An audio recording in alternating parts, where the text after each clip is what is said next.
මම කැමති අද දවසේ මේ විවාදයට එක් වෙනකොට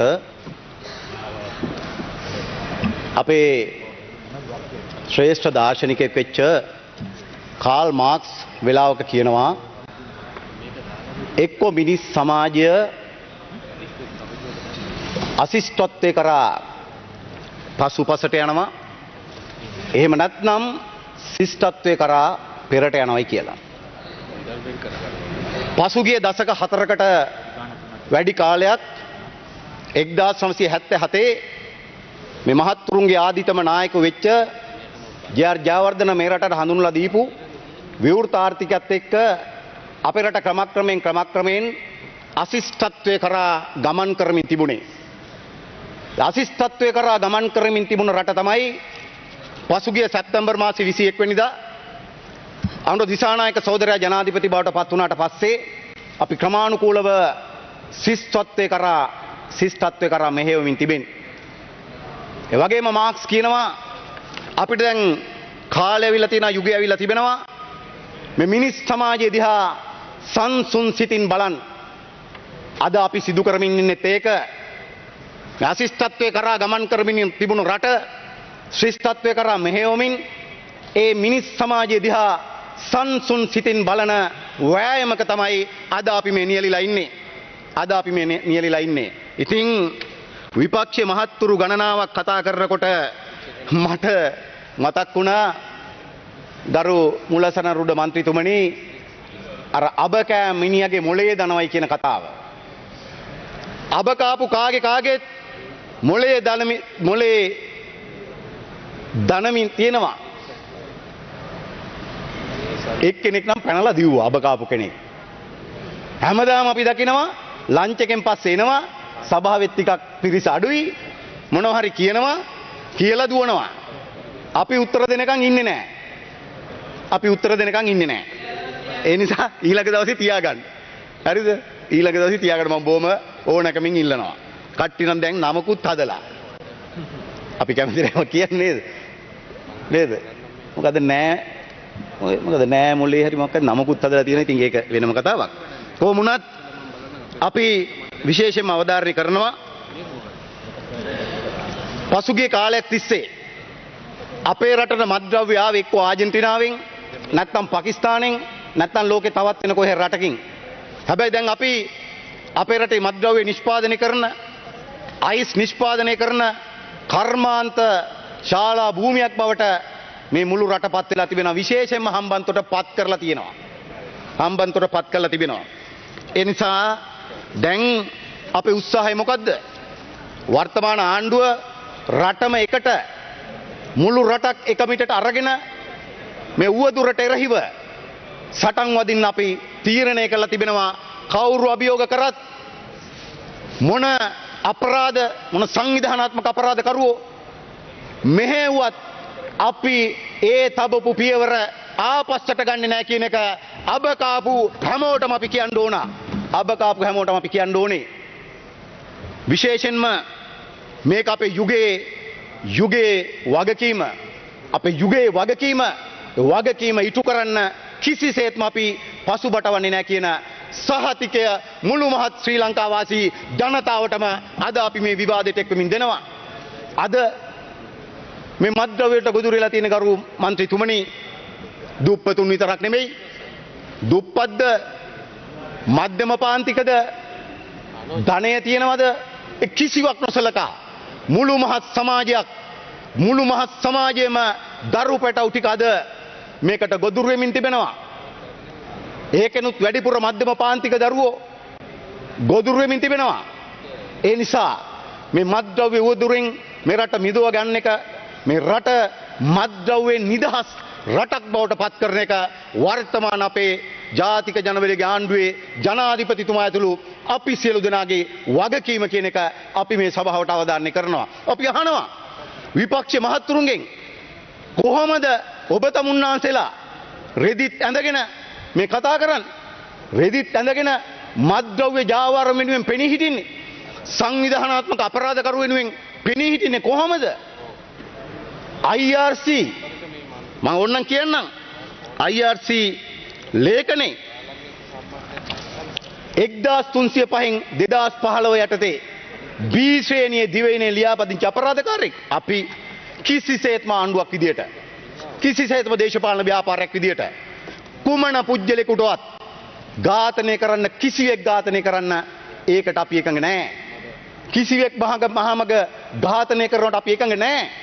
ඒ නිසා තමයි අපේ මුළු වැර යොදමින් මුළු වෑයම යොදමින් මේ අපරාධ මැඩලන්න ඕන කරන මැදිහත් වීම සිදු කරමින් තිබෙන ආණ්ඩුවක් විදියට කිසිවෙක් ඝාතනය කරනවට අපි එකඟ නැහැ. හැබැයි දැන් සජබේ කී දෙනෙක් ඉන්නවද ඔබ තමුන්නාන්සේලාගේ සභාපතිවරු? ඔබ තමුන්නාන්සේලාගේ පළාත් පාලන ආයතනවල සභාපතිවරු ඉන්නවා 35ක්. 35ක් ඉන්නවා. ඉතිරි 34 දෙනාගේ සභාපති කාමර වලට පැනලා මෙහෙම මහදවල් වෙඩි තියන එහෙම ඔය තිබුණාද? එහෙම නැහැ. එහෙම නැහැ. ඒ විතරක් නෙමෙයි. නඩු ගණනාවකට නඩු 3කට ඕනේ නම් මං කියන්නම්.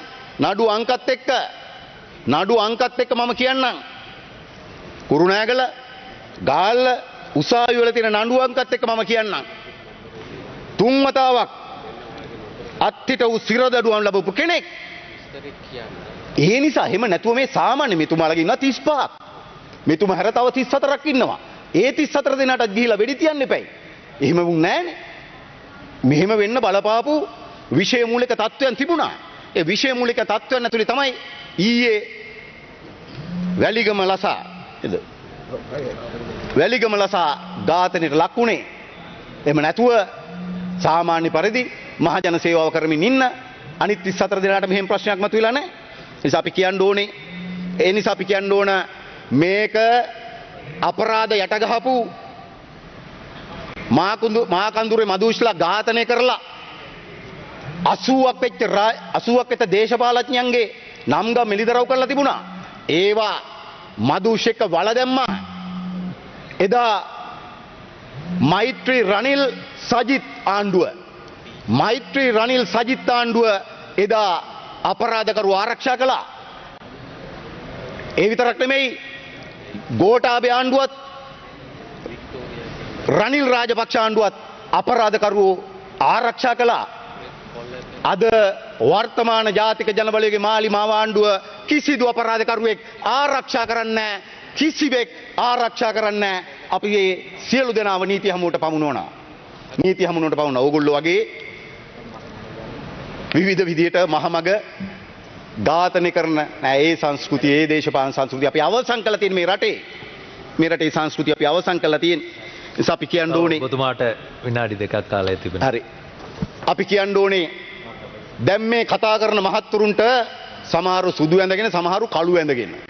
සුදු කළු මහත්තුරුන්ට අපි කියන්න ඕනේ ඒගොල්ලන්ට ඉතිහාසය අමතකයි. තංගල්ලේ සභාපති අර සුදු ජාතිකෙක් ඔබට මතක ඇති ඝාතනය කරයි තමන්ගේ බිරිඳ වික්ටෝරියා ඇලෙක්සැන්ඩ්‍රාව දූෂණය කරන්න යනකොට තමන්ගේ දෑස් ඉදිරිපිට ඒකට විරුද්ධ වුණ හේතුවට පොහොට්ටුවේ සභාපති මේ නාමල්ලගේ ගෝලයෝ අන්න ඝාතනය කරාර ඔහු අදටත් අවුරුදු 20ක් සිරේ. ඒ විතරක් නෙමෙයි පියල් මනම්පෙරි කියන්නේ කවුද? මේගොල්ලන්ගේ ප්‍රාදේශ සභා මන්ත්‍රී සම්පත් මනම්පෙරි කියන්නේ කවුද? මේගොල්ලන්ගේ සංවිධායක බැකෝ සමන් කියන්නේ කවුද? ඒත් මේගොල්ලන්ගේ පාක්ෂිකයෙක් මිද්දනිය පැත්තේ.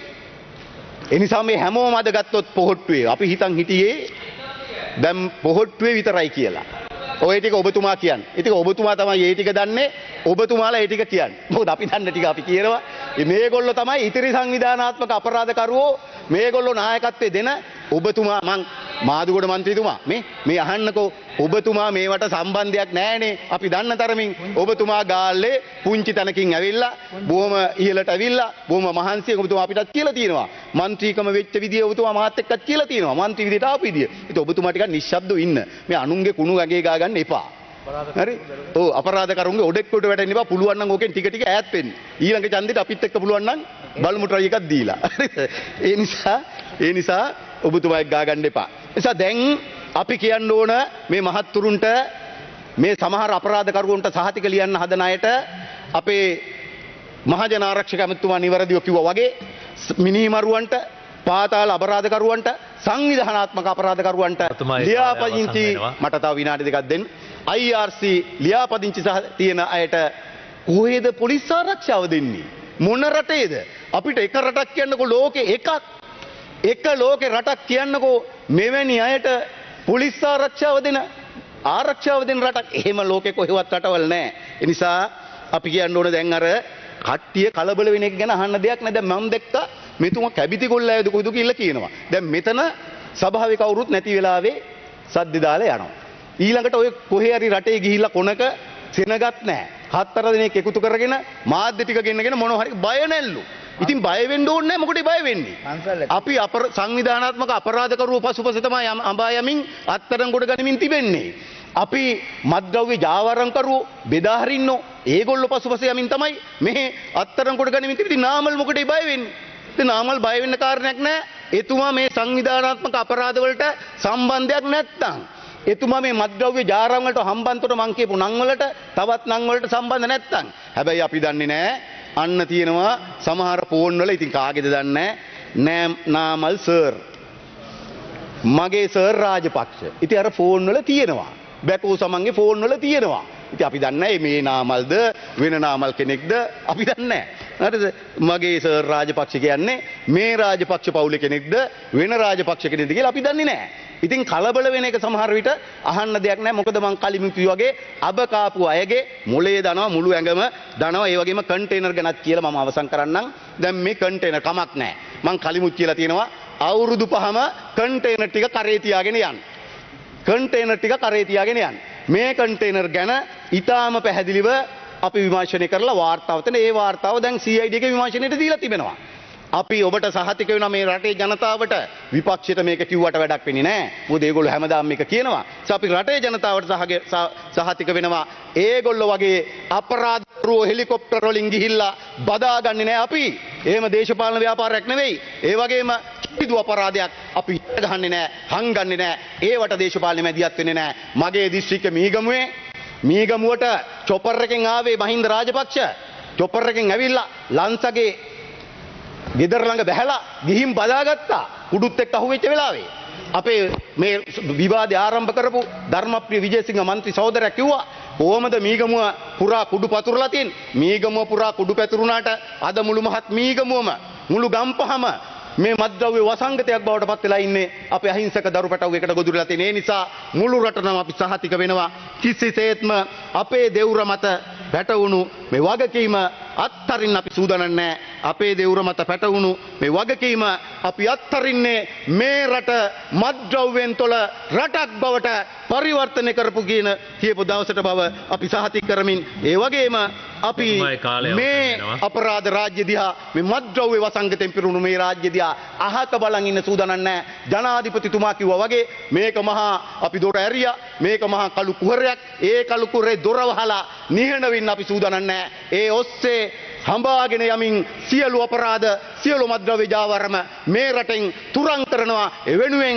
අත්වැල් බඳ ගන්න මුළු රටේම ජනතාව අත්වැල් බඳ ගන්න මුළු රටේම ජනතාවට අපි ඉල්ලනවා විපක්ෂයේ ඕගොල්ලෝ ටික ඕන ඉතුරු වෙන්න.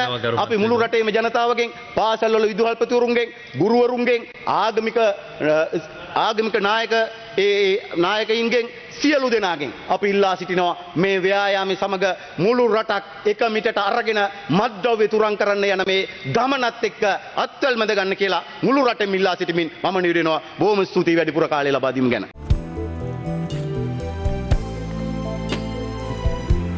මාස 6න් රට වැටෙනවා කිව්වා. ආයෙත් පෝලිං එනවා කියලා කිව්වා. පළපුරුද්ද නැහැ කියලා කිව්වා.